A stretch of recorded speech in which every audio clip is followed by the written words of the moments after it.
Welcome to the VegasInsider.com Bet and Collect podcast. I'm here to collect. Hosted by Kevin Rogers. Who's the big winner here tonight at the casino? Your source for the best sports betting information to help you dominate your bookmaker. Thought you was laying. I'm laying. No, I'm taking it. I was taking it. It's time to bet and collect. Welcome to the latest edition of the Bet and Collect podcast here on VegasInsider.com. The longest month in the history of months is over, so March Sadness is done, and now we transition into April. Hopefully we have some good news on the horizon, but we do have the NFL Draft coming up later in the month. Kevin Rogers and Tony Mejia with you. And Tony, in spite of no NBA still, Major League Baseball hasn't started, NHL still on hold, and just hoping that the NFL season starts on time. But at least we do have the draft later this month, so there's still things there to talk about, which is good. Yeah, hey to everybody out there in quarantine land. I've been dealing with the last 4 years of college basketball because that's the only thing I can safely say can be done at this point, since there's so much uncertainty about the NBA and MLB, and still too early to worry about college football and the NFL, which we cross fingers and hope both start on time. So that's what I've been doing to occupy my time, and obviously looking forward to this NFL draft, which becomes the centerpiece of the April sports schedule if you take out the release of the Michael Jordan Bulls documentary. Well, thank God ESPN did that they moved that up, because there's no reason to have that in June, considering, how many times can we watch Kerry Wood strike out 20 Astros, so at least we have that to look forward to coming up later in the month. Before we get to the draft, though, Tony, I want to get your thoughts on this. The NFL did pass last week having two more teams in the playoffs starting this season, assuming we have a season, but instead of 6 teams in each league, now 7 in each conference. That's going to make the playoffs. So that means only the number 1 seed will have the bye, and you'll have 3 games on Saturday and 3 games on Sunday for the wild card. I don't have an issue with it. It just means more games, so it's good for us. But what do you think about that? I really like the change. I think it's a minimal tweak with a lot of positive results that come from it. I love the fact that only the top seed gets the bye.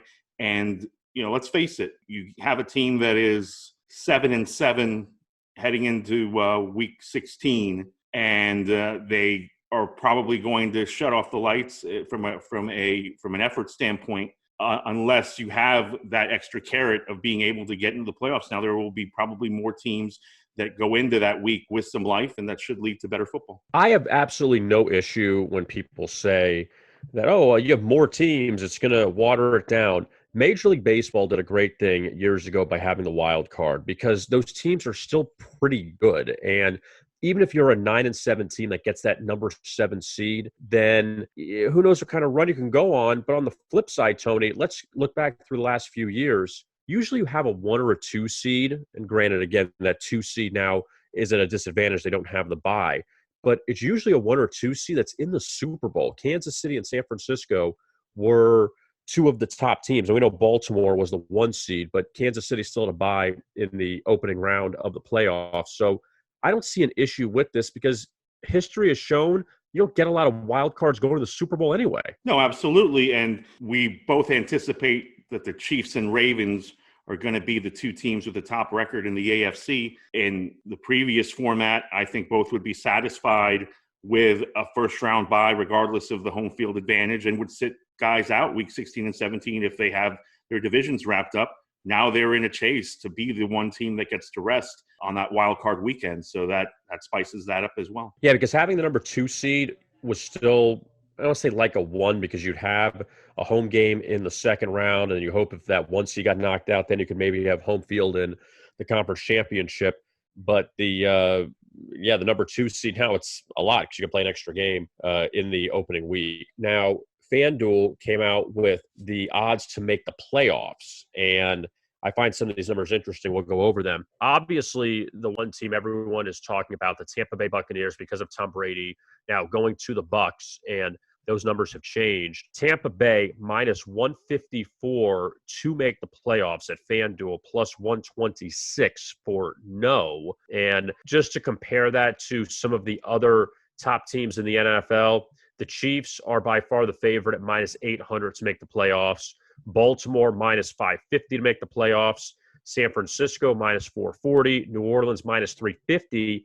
And just to put in perspective, Tony, Tampa Bay at minus 154. New England's at minus 205, and they don't know who their quarterback's going to be. So the Buccaneers in the same division as the Saints. The NFC is wide open. I find that kind of interesting. They're minus 154. Right. I mean, I think people will fall in line with what they believe Tom Brady is going to do. Is he washed up? Will he be able to get acclimated with much better receivers than he had last year in new surroundings? I think he will. But, yeah, you'll absolutely get your contrarians who think he's washed up and will be all over getting plus 126 on that no prop with a bunch of ammunition as to teams that can stop Tampa Bay. But even with the extra playoff spot, it'll be interesting to see how that all works out. But, yeah, I mean, at this point on paper, before we go into training camp and know all that, I think that the Bucs will be top 7 NFC. So now you have an extra team making the playoffs in each of the conferences and just a couple other teams that could go either way. You see Atlanta, who had a good close to the season last year. They're at plus 210 to make the playoffs, and we always know there's turnover every year with these playoff teams. So you're not guaranteed to have the same team make it again next season. You look at even Buffalo, minus 160 for yes in an open division now. That could be something to maybe take a look at. Now, I want to go the flip side, Tony, with the no's. Cincinnati, the biggest favorite not to make the playoffs at minus 1,200. Also, Jacksonville at minus 1,200 not to make the playoffs. The Dolphins at minus 750. Redskins at minus 700. Panthers and Jets at minus 460. So a lot of strong numbers there. It'll be very hard to think the Bengals make the playoffs. It'll be very hard to think Jacksonville will make it unless Gardner Minshew is great, considering their division's a lot tougher. But even the Dolphins at minus 750 to be a no, what if they got Tua? What if they ended up maybe being an 8-8, 9-7 team? That could be kind of interesting. No, absolutely. I'm on board with that. Awfully presumptuous to think you're out of it in the AFC, unless you're the Bengals or the Jaguars, who are clearly rebuilding and kind of giving players away.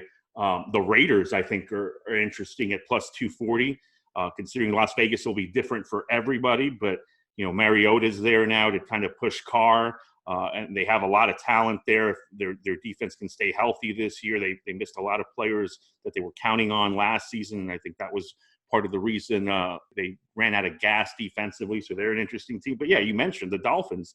Look at the growth that they made in the second half of last season. They've revamped that defense and spent a lot of money to do so. And if Fitzpatrick doesn't turn the ball over, has a strong season, and eventually gives way to a guy like Tua, yeah, you could see a team that slips in there as a 7th seed. And I'd certainly bet yes over no. No, I think you're throwing money away. Now taking a look, Tony, at the NFL draft, which begins in less than 3 weeks. And that is something that is a great escape for all of us with this coronavirus situation ravaging the country and no sports. So at least we have something to look forward to in the most popular league in this country. And the Bengals are on the clock. They've been on the clock for months, and everyone expects them to take Joe Burrow with the number 1 pick out of LSU. And then after that, it could be Chase Young out of Ohio State going to the Redskins. Detroit's at 3, Giants at 4, Dolphins at 5. But at the same time, though, there are the rumors, at least I've seen here in South Florida, Tony, that would the Bengals trade out of it and the Dolphins try to get Joe Burrow potentially, because the Dolphins would like to have a young quarterback, because Ryan Fitzpatrick's not going to be the guy moving forward forever. But Cincinnati right now, according to FanDuel, they have props out there, which is kind of interesting. First player taken by each team, offensive or defensive, regardless of round. So if your first selection is in the second round, then it doesn't matter, as long as it's your first pick.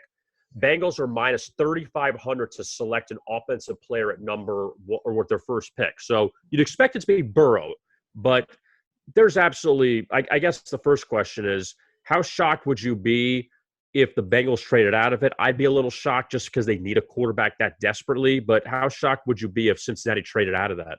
I'd be really surprised. I don't think that that's going to happen. But, yeah, obviously, even if it does happen, they could still take an offensive player and likely will. The odds are very similar for Burrow being the number one pick, minus 3,500, and you presume that he's going to go to the Bengals. I think the draft really starts at 2, and what the Redskins do and whether the Dolphins view somebody trading up to 3 to Detroit or Detroit themselves, considering Matthew Stafford's back issues, whether they need to trade up to get to secure his services with either the 2 or 3 pick. I think that's where the draft starts. So we all expect Joe Burrow to go number 1 to the Bengals. Then it's the Redskins at number 2, which is kind of interesting because everyone expects Chase Young from Ohio State to go to the Redskins at number 2 and the Redskins to draft a defensive player at number 2. It's chalky at minus 550 at FanDuel. But also at the same time, Tony, I get the feeling that maybe Ron Rivera, the new coach of the Redskins, isn't sold on Dwayne Haskins. How do I know that? I don't. I'm just taking a guess that if you can get a guy like Tua at number 2, you might as well try to do it. Look what the Cardinals did last year. They gave up on Josh Rosen, got Kyler Murray, and we saw what Kyler Murray could do, that the Redskins could go that direction. So Chase Young, best defensive player in the draft at minus 380, but Tua at plus 250 to maybe go to the Redskins at number 2. Yeah, I mean, I'm in agreement there, especially throwing in the variable where Ron Rivera has just Dwayne Haskins' questionable rookie season tape to make a lot of these determinations on, because of the coronavirus. So we'll see. But yeah, the 3 of the 4 most likely scenarios for the top 3 picks, exact order odds that FanDuel has out, have Chase Young going number 2. And the chalkiest is Burrow, Chase, and Tua Tagovailoa in that order at plus 100. Jeff Okudah, the cornerback from Ohio State, is in there as the second most likely scenario as a potential top 3 pick. I think if 2 is there at 3, the Dolphins will probably scoop him up. So my original top 3 is going to be Burrow, Chase Young, and Tua, but I could see Tua going as high as 2. And that pays plus 2,000 if you go Burrow, Tua, and Jeff Okudah, which would basically mean that Chase Young is dipping out of the top 3. And the biggest favorite out of that prop, the first 3 picks exact order, Burrow, Chase Young, and Tua plus 100. That would mean that either the Lions go with Tua at number 3, or if the Lions trade out of that and maybe the Dolphins go, the Chargers are a team that definitely needs a quarterback, and the Chargers were Justin Herbert out of Oregon is a possibility for them if they don't get Tua. So there are teams that do need quarterbacks. I don't know if the Lions are ready to give up on Matthew Stafford yet or not. He was banged up last season. He was having a good season before he got hurt. You have these picks here at the top of the board, Tony, in which some of these teams, we've seen their trends over the years. And I understand that whatever happened in 2013 doesn't mean much now. But I want to give you some of these trends just to give you an idea of what these teams have leaned towards with their first selection. Green Bay has gone defensive player each of the last 8 years with their first pick in the draft. The Rams have gone offense in 6 of the past 7 years.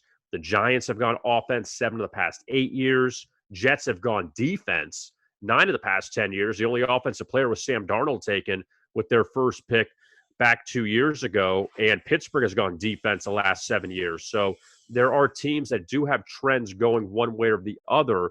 Now, Green Bay is plus money to take its defensive player first.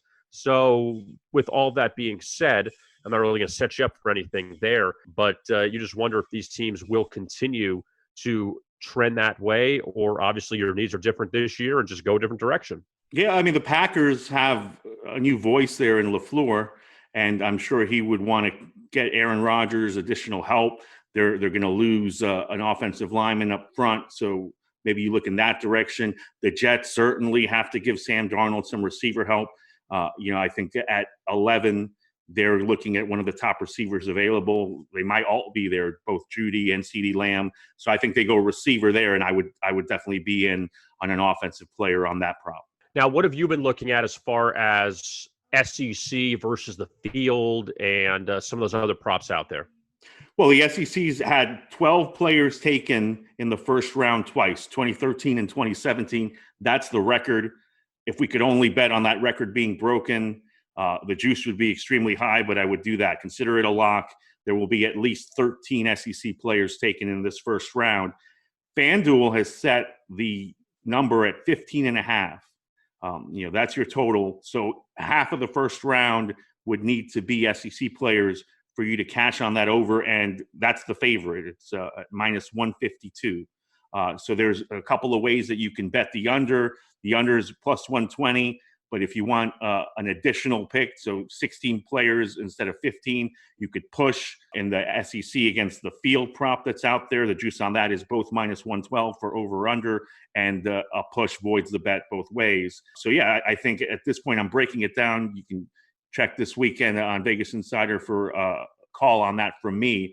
We're certainly going to get 5 Alabama players at least taken in the first round, and we're likely going to get 5 LSU players. There's some Auburn guys out there, some Georgia guys out there. DeAndre Swift is obviously the top running back available. So we should get to at least 15. The key number is going to be 16, 17, though, for those props.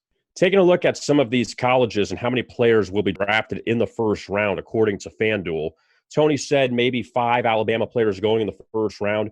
The over-under at FanDuel for Crimson Tide players to go in the first round is 5.5. Under minus 130, over plus 102. So that's an interesting number there to see if the Crimson Tide have 6 or more players that go in the opening round. Also, Clemson, they're over under of 2.5 players drafted in the first round, under minus 310, over plus 225. Ohio State is 2.5 as well, minus 380 for the under on that one. Georgia over under their players in the first round, 1.5, and the over minus 132, the under plus 104. And LSU, they're also at 5.5 like Alabama, and the under of 5.5 at minus 230. So you got some big numbers there as far as under, Tony, and a lot of them shaded towards the under with Alabama, Clemson, Ohio State, and LSU. And it'll be interesting to see which of those teams maybe eclipses the over. To me, I think LSU, I only see 5, so I bet the under there. But Alabama could get 6. I think Tua and tackle Jedrick Willis are obviously top 10 locks. Jerry Jeudy and Henry Ruggs, the wide receivers, are both first-round picks. So then really you got to get to 6 with safety Xavier McKinney and cornerback Trevon Diggs, both of those guys likely late first-rounders. So they could get there. Very interesting on Ohio State, considering we know that Okudah and Young are going to be likely top 7 picks. You know, nobody else is going to get in there, I guess, is what FanDuel is projecting. Georgia also very interesting because they've got Swift, the running back, some offensive linemen that could also sneak in there. So I would consider the over on them. And a lot to look ahead to for the NFL draft. We'll talk more about it coming up next week, as well as more futures coming from the NFL. Hopefully we have some news regarding anything in sports, but highly doubtful coming up in the next week. But at least a lot to digest from this episode of the Bet and Collect podcast. Don't forget that you could find us all over the place. You can find us on Spreaker as well as on Spotify, Apple Play, and Google Play. Rate and subscribe to the podcast. For Tony Mejia, I am Kevin Rogers, and we'll talk to you again soon. We appreciate you listening to the Bet and Collect podcast right here on VegasInsider.com.